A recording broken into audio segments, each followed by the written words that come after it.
Testing 1, 2, 3. 1, 2, 3. It's Friday, June 26th. We're here at South Carolina AMD for the governor's news briefing. 1, 2, 3. 1, 2, 3.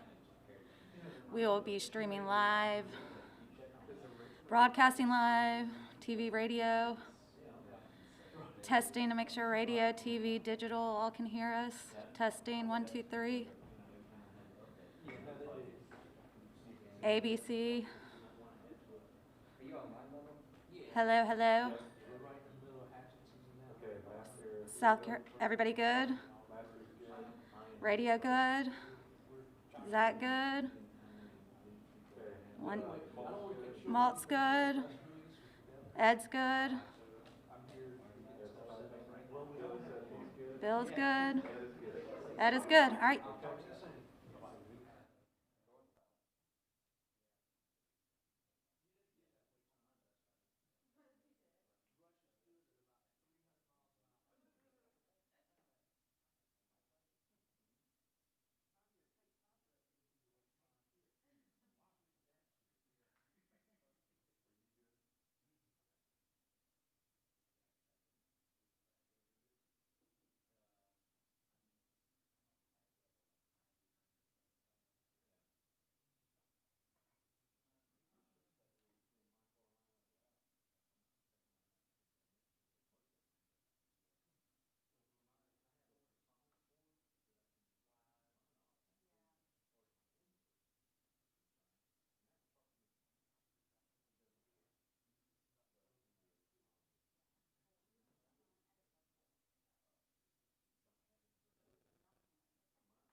Chris was wanting audio. Test, test, test, test, test, test, test. Hot mic, check, check, check. How we looking? Everybody happy? Hello, test, test, test. Check 1, 2, 3, 4, 5. 5, 4, 3, 2, 1. Hello, how are we? Is everybody good? Is everybody good? Hello, hello, hello. 1, 2, 10, 9, 8, 7, 6, 5, 5, 5, 6, 7. Everybody good? Okay, you're waiting again. Hello, hello, hello. We had the 2-minute warning. Hello, hello, hello. Check. 1, 5, 4, 3, 2, 1, 1, 1.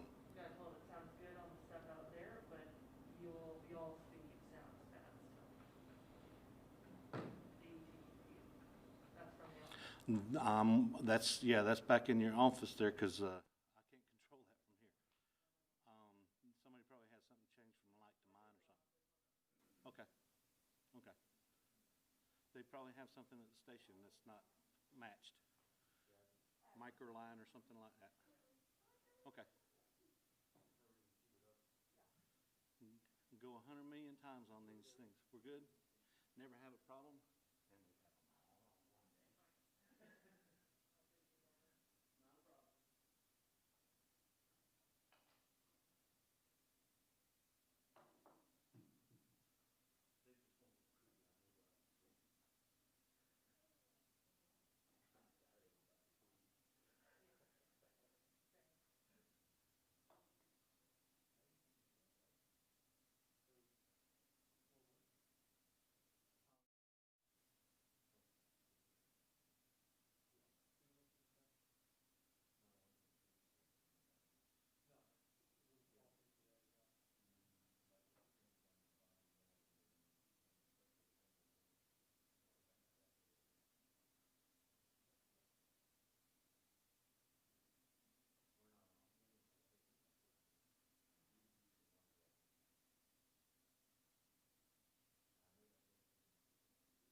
You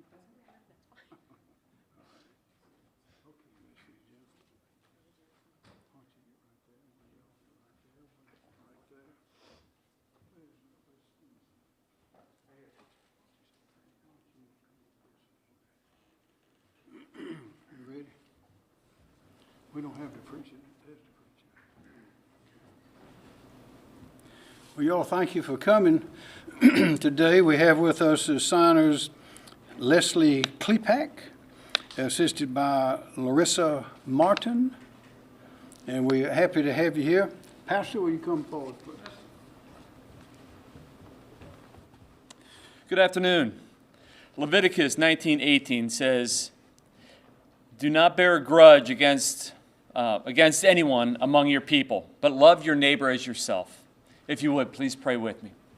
Gracious Lord, we thank you for this reminder to love one another, especially in times of turmoil and times of stress and anxiety. So Lord, as we continue to move forward through this time, I just pray that you help us to continue to do that, continue to love one another, continue to reach out to one another, and continue to keep each other's best interests in mind. And I ask all this in your mighty and precious name, Lord. Amen. Thank you very much. Thank you for coming again today. This is a part of our effort to keep the people, you and the people through you, the people of the state, informed of what is happening in our state concerning the coronavirus and other things as well. The first thing I'd like to say to everybody out there listening, particularly the young people, is this is a dangerous, deadly disease. You've got to follow the rules. Wear your mask. Keep that distance from people. Wash your hands. Be careful. If you're sick, go home. If you have any doubt about whether you may have the virus, go get a test. But for goodness sakes, wear your mask, keep that distance. And we know that the young people can have this disease and not know it. And they feel completely healthy, yet they are completely infected. And they can easily pass that to the older people, so young people. And that's anybody from 40 on down especially, but particularly those 35 or 30. The rates of infection among those young people who are now, younger people who are now getting tested is just going up, up, up. But they are showing no symptoms. And we're hearing stories of groups coming back from the beach where just about everybody that was in the group is infected, the young people, and they can pass that, as we know, by coughing and sneezing, but also just breathing at close contact with other people, and particularly the older people might die from the thing. So, ladies and gentlemen, we got to follow the rules. We've got to follow the rules, and we've made progress in reopening. Reopening our state is highly important. We've got to do it. People cannot live without work, without the income, but there are a number of institutions, a number of activities that we have not yet lifted the restrictions on, and I'm going to issue a new declaration of state of emergency, and we have no plans to lift restrictions on these highly active groups and activities until we see that infection rate go down. And that is on nightclubs, on concert venues, on theaters, auditoriums, performing arts centers, spectator sports, and that's minor league baseball, racing, all of those things that involve crowds. And most of these things involve young people. And we know from our experience recently that's where the virus is really taking hold. And we know that the young people travel, the younger people travel, and they have contact with the older people, and that's when we get into deadly trouble. So I want to say in the strongest, most urgent terms, keep that social distance. Keep that distance, particularly if it's your parents, your grandparents, or anyone older than you are. Be very, very careful. Keep that distance. Wear that mask. Wash your hands. And be considerate. That is, it is important. It is deadly important that we do that. So we are opening. We've been reopening. As you know, we did not close as much as other states did. We're still seeing progress in the reopening according to the guidelines from Accelerate SC. It was a great group with great guidelines, and they're very good. I've directed DHEC to develop a plan for nursing homes and assisted living facilities to allow limited visitation, but for immediate family members only, not just wide open visitation. Again, particularly younger people, you're not going to be going in there.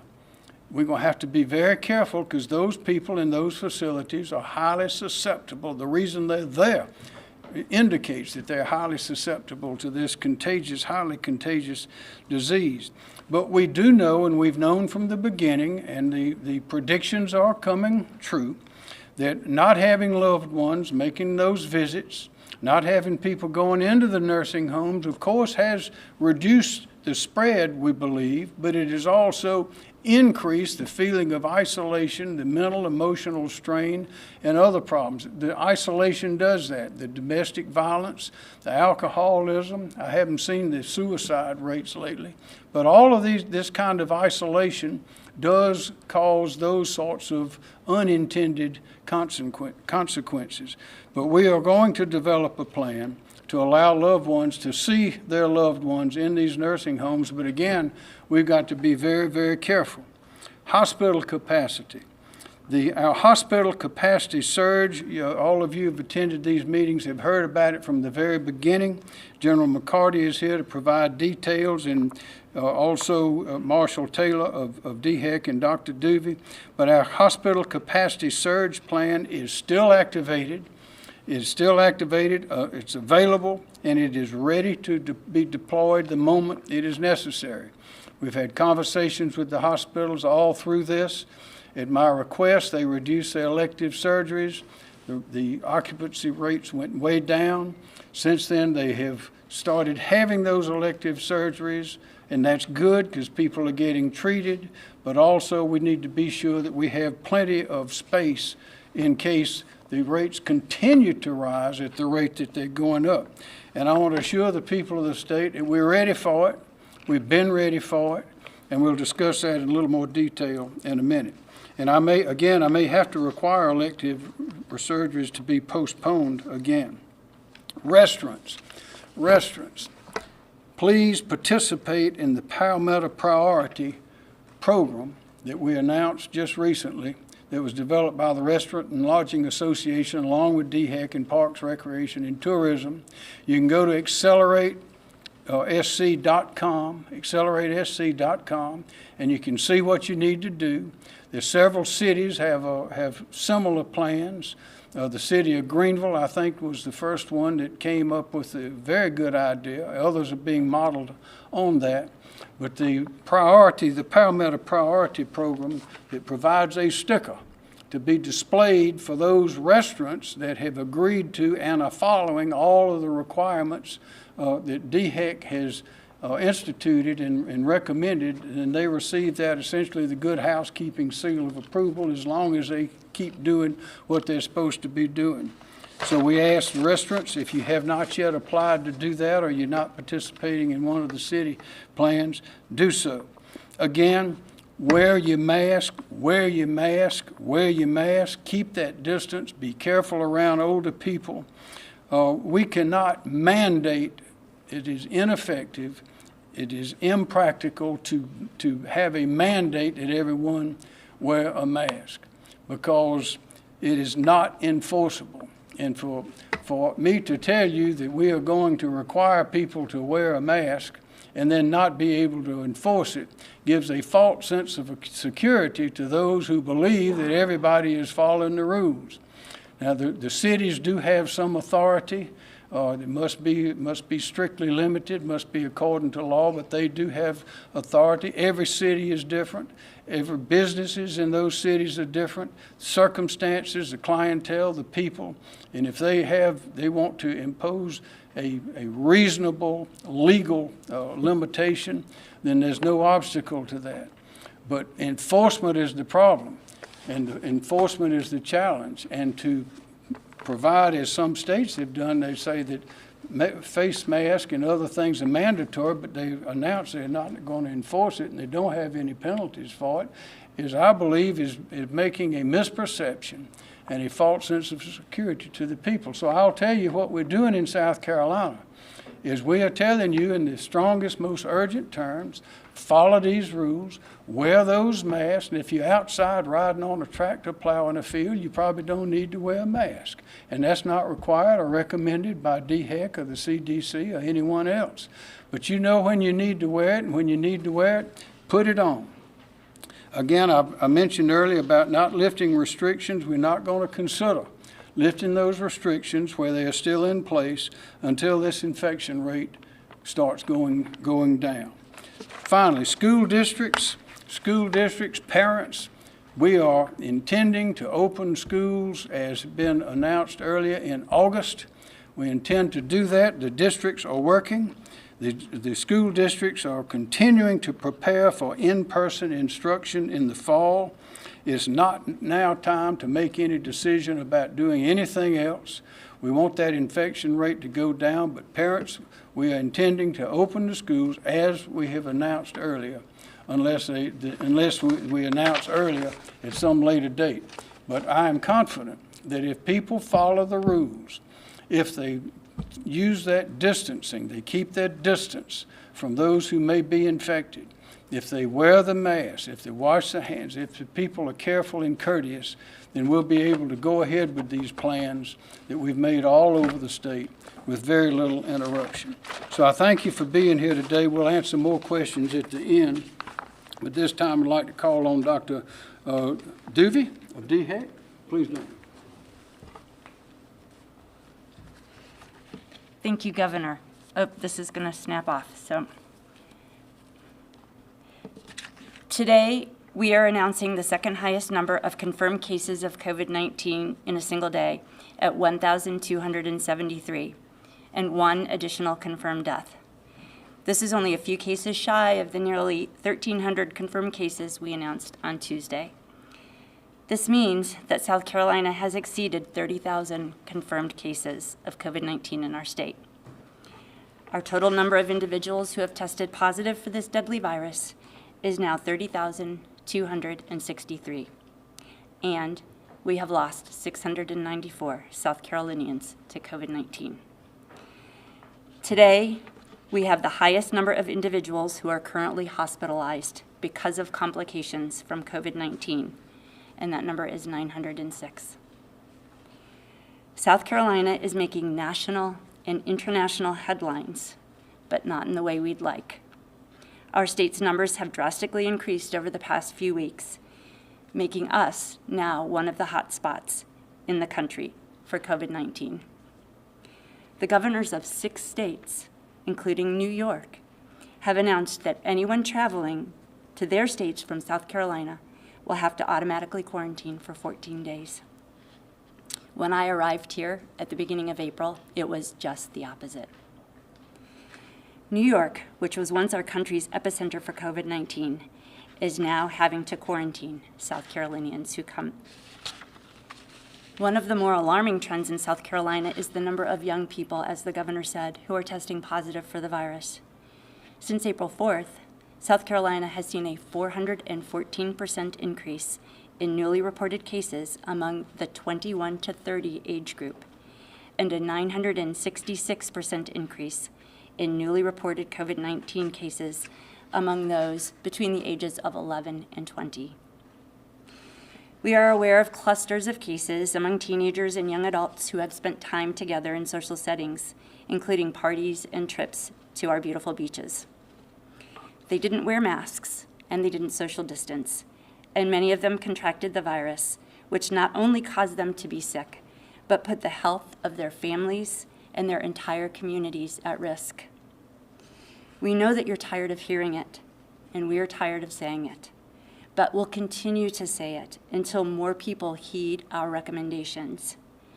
Wear a mask, social distance from others by at least 6 feet, avoid group gatherings, wash your hands, and stay home when you're sick. We don't have a vaccine yet for this virus. There is no cure.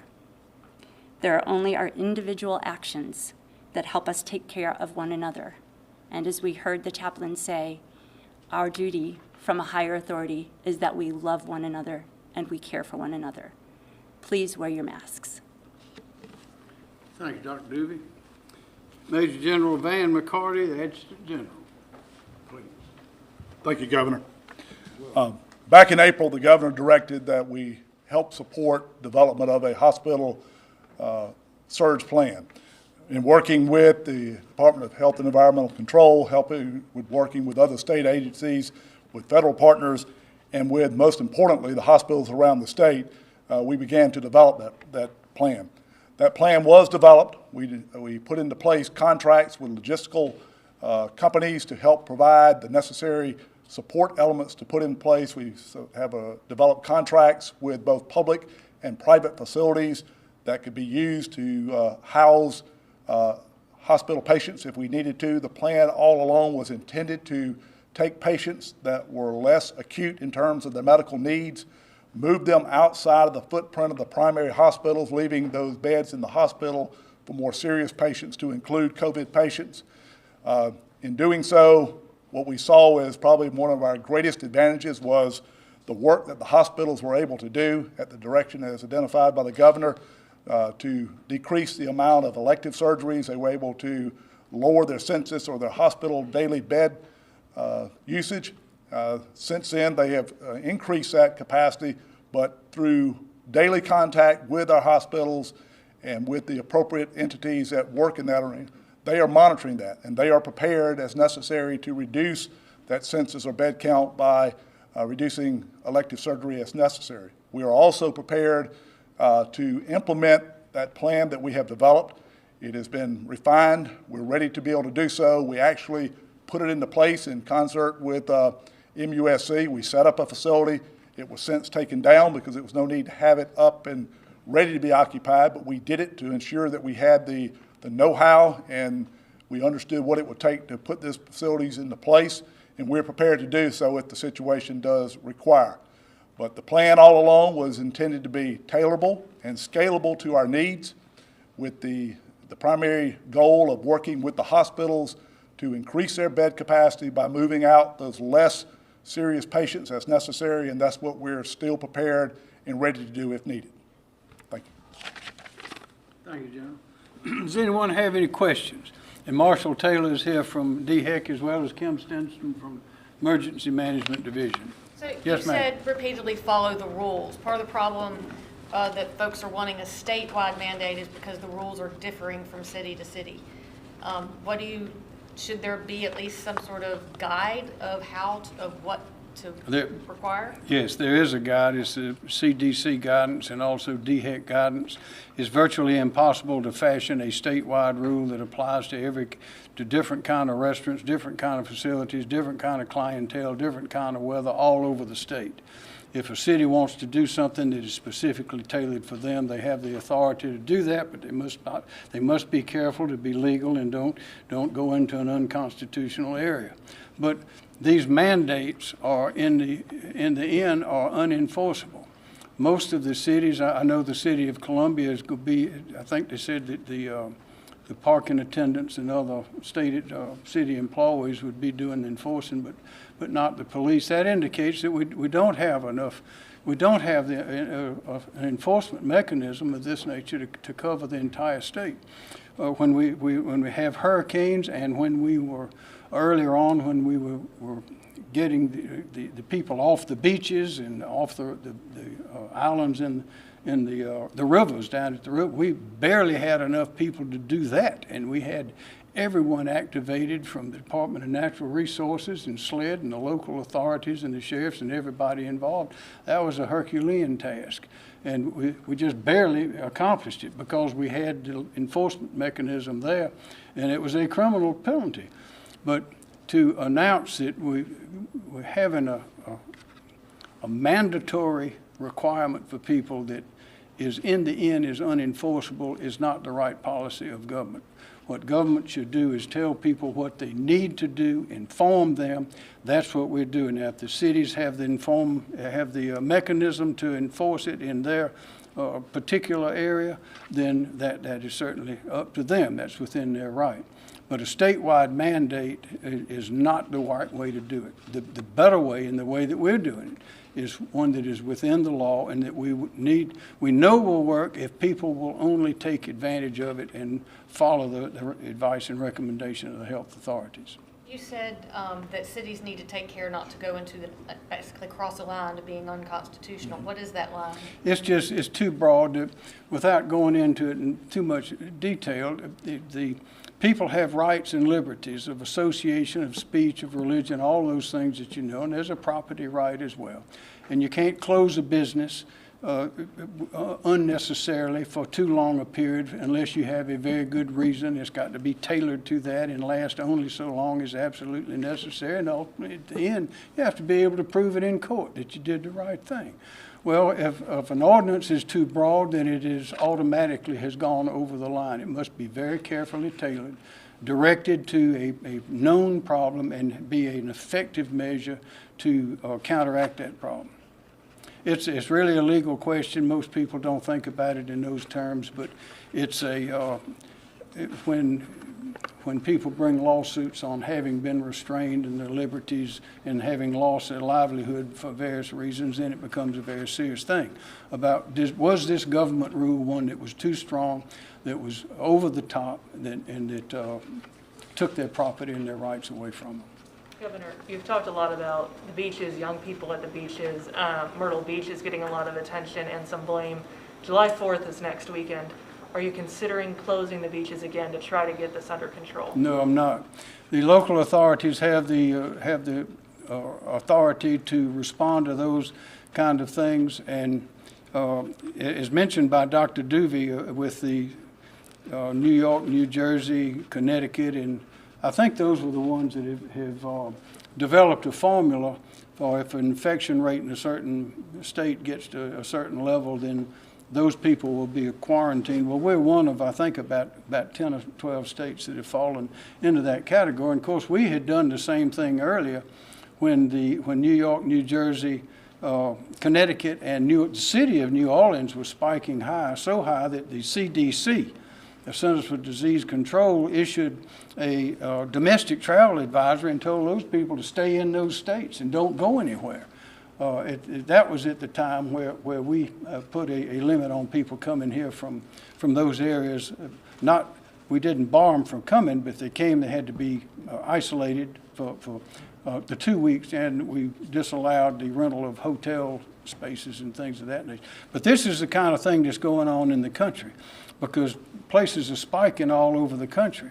And my bet is if you were to go look at the places that's spiking, you would find that people are not keeping that distance. You'll find that they're not staying clean, they're not taking care, they're not wearing masks, they're not doing any or all of the things that have been advised to do.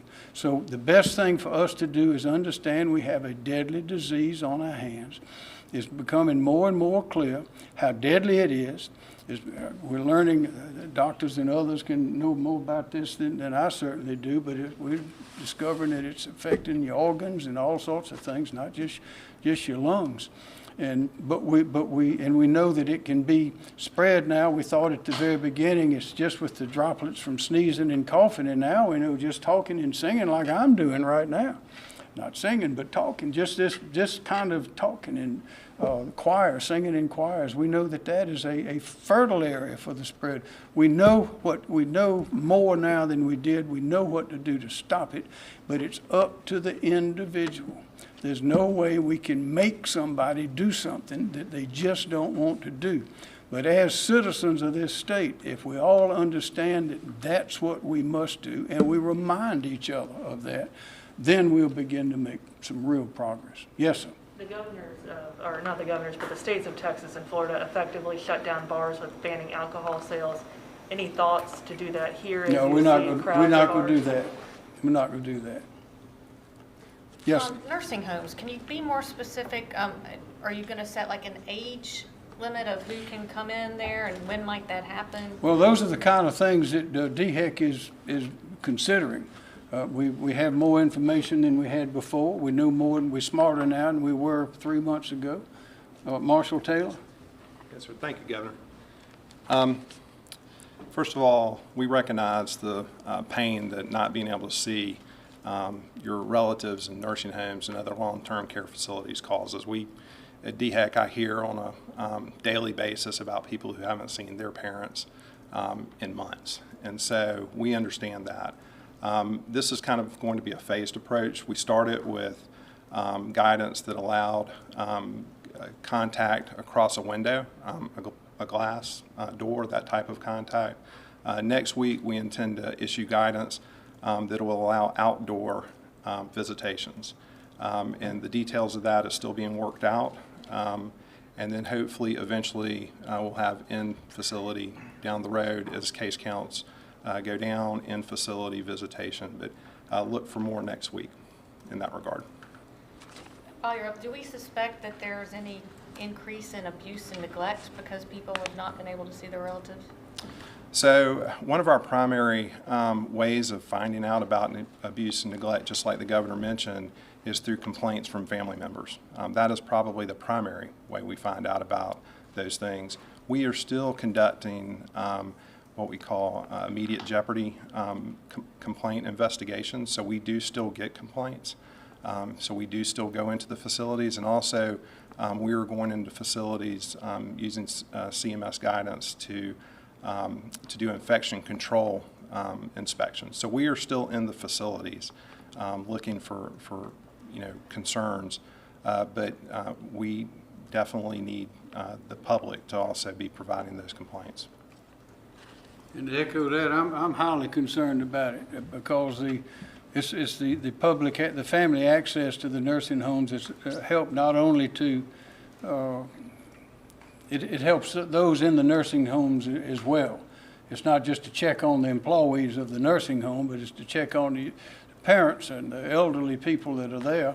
And because sometimes the family members will see something that others don't see. So it's healthy all around. I'm very concerned about it.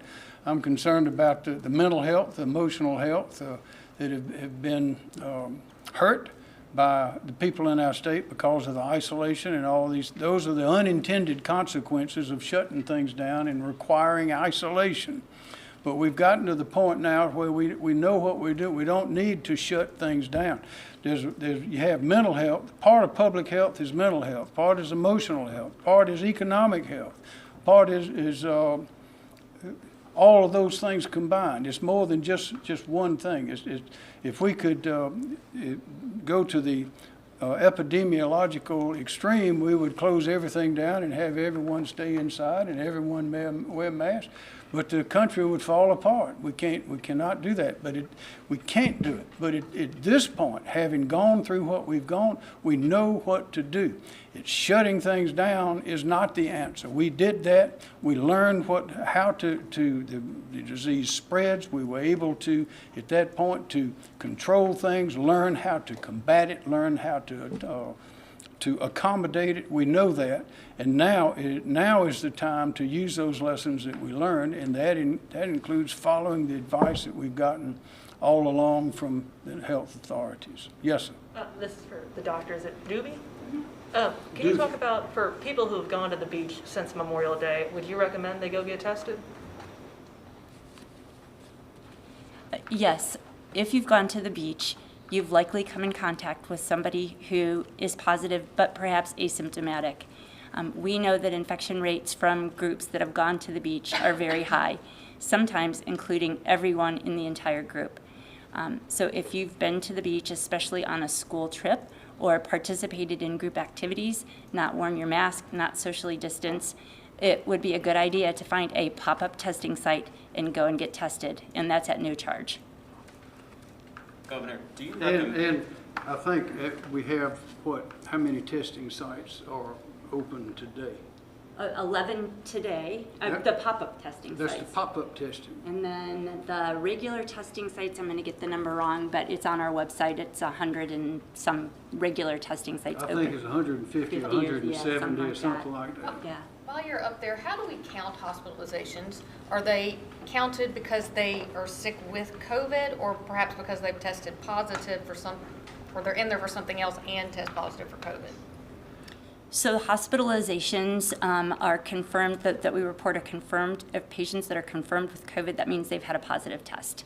They could be there for a number of reasons, but if you have a positive COVID test and you're in the hospital, that's a confirmed COVID, a patient with COVID. Most likely, those patients got admitted to the hospital because they were symptomatic with symptoms of COVID. And I don't know who's best to answer it between you three, but with the hospital surge plan, is there a benchmark in hospital capacity you're going to see if you meet, God forbid, and then have to begin the surge plan? Yes,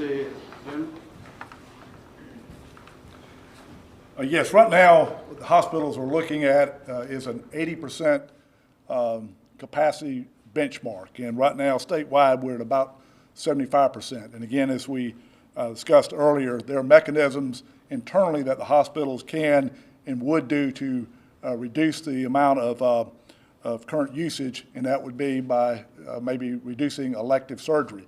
So we will look at those type of mechanisms first to see how we can manage the hospital utilization need. Our priority and our preference would be to keep patients in a traditional hospital. So we would look to use the alternative facilities that we've talked about as only a second measure once we determine that that is there. But right now, again, that benchmark that hospitals are using is acceptable at 80%. And I'd like to add, the hospitals have been most cooperative and communicative throughout this from the very beginning. We've had great cooperation. Governor, despite not issuing the order statewide, do you think it's the right move for cities like Columbia to issue the mask order? That's up to them. Depends on the circumstances as they see them. No two cities are alike, but of course you still have the question of enforcement that needs to be answered. We've heard some hospitals are already at 90% capacity, particularly Lex Med and some places in Kershaw. So are y'all talking to hospitals kind of individually about what they need to do, or is it statewide 80%? Can you clarify? The 80% I'm speaking of is a state average. As we discussed earlier, and I think at one of our previous press conferences and when we had the medical personnel here, our hospitals in the state routinely have to move patients around. We see that primarily in hurricane-type situations where hospitals that are on the coastal plain may be impacted, or there's a threat of them being impacted. So they routinely move patients, and we see that on a day-to-day basis for other reasons. Your local county hospitals only will have a certain capacity for ICU beds. As that situation dictates, they will move patients to a larger municipal hospital. So that type of practice is always in play, and they would look initially to cross-level that level or that need across the existing hospital plane, and that 80% is a statewide versus an individual. And I understand, I'm tracking, there are some facilities that are above that, but that is a statewide average. Yes, sir. Governor, can a business refuse to admit someone if they don't wear a mask? I beg your pardon? Can a business refuse to let somebody come in their store if that person who wants to come in refuses to wear a mask? John, look, that's a good legal question right there. It's just a question, Governor. Yes, it's a legal question. It requires a little bit of research. Well, I have but another. those are the kind of questions that come up with mandates. Here's Yes, another question. In the early 2000s, I covered the years-long debate over mandatory seat belts in the General Assembly. We heard the kind of things against mandatory seatbelt law that you're saying now. It'll be too hard to enforce. It's a matter of rights. People know what to do. People know what to do. All these things that you say. Now, people were dying needlessly because once the mandatory seatbelt law was passed, the compliance rate for people wearing seatbelts in South Carolina went from 55% to 95%, and every year, hundreds of fewer people died. We have another life and death matter. You have it in your power to issue some kind of mandate requiring people to wear masks, especially young people. You're a father like me, you know young people don't obey their parents. Why, if you can save lives, don't you issue some kind Well, of there are mandate? Mr. Monk, there are two major differences that I can think of immediately. One is that there was enforceability on the seatbelt laws. And number two, when the manufacturers started putting the whistles and the bells, and sometimes the vehicles wouldn't turn on until you put your seatbelt in, that made it very easy to remember to put your seatbelt on. Every situation is not like the next situation, as you understand. Are there any further questions? Yeah, so as you know, the AG released his opinion on the Heritage Act. What did you think of that opinion, and what do you suggest maybe they do next session? What do I suggest that the AG do next session? Or No. The legislators do.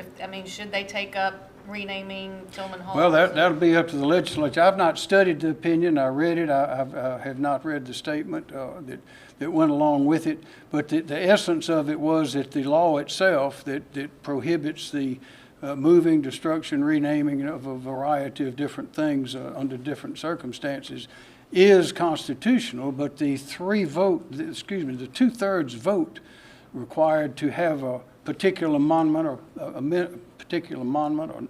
amendment made for a monument or a street name or something like that is a two-thirds vote in each house. That is the question that I think the Attorney General answered. It is one that was raised at the time that the Heritage Act was passed, and that is whether one legislative group, one session, can bind the next. And Solicitor General Cook and Attorney General Wilson said they believe the answer to that is no. But although the act itself is severable from that clause, if that clause is found to be unconstitutional. But that will have to either be addressed and changed by the legislature or addressed and stricken by a court. And until that time, every law is presumed to be constitutional and should be enforced. Governor, one more. You have almost 700 dead South Carolinians due to COVID-19. To the people not wearing masks and refusing to wear masks, do you think they have a hand in the number of deaths we're seeing?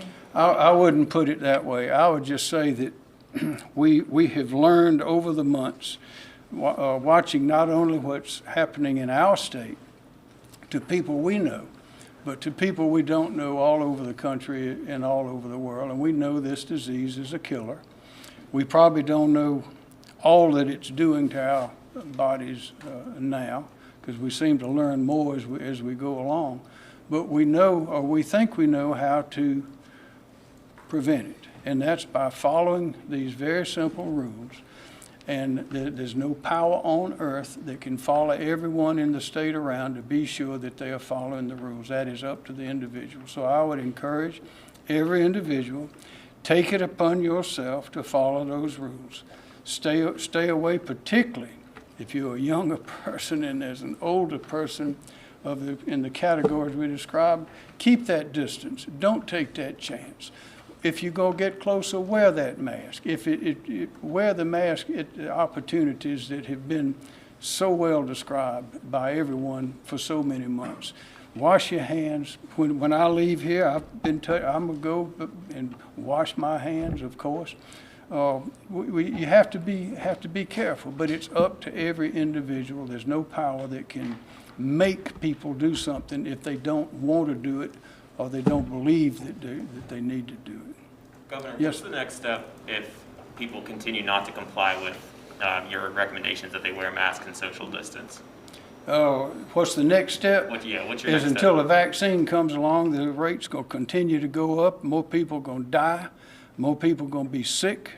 And more people are going to be sorry and crying about What is it. your plan if that continues? The plan is what I have described, is we've got to use our heads, we've got to be smart, we've got to follow the rules. We have plenty of instruction, plenty of information. I say, ladies and gentlemen, please follow the rules, follow the advice, be courteous, and we'll get through this. Thank you, everyone.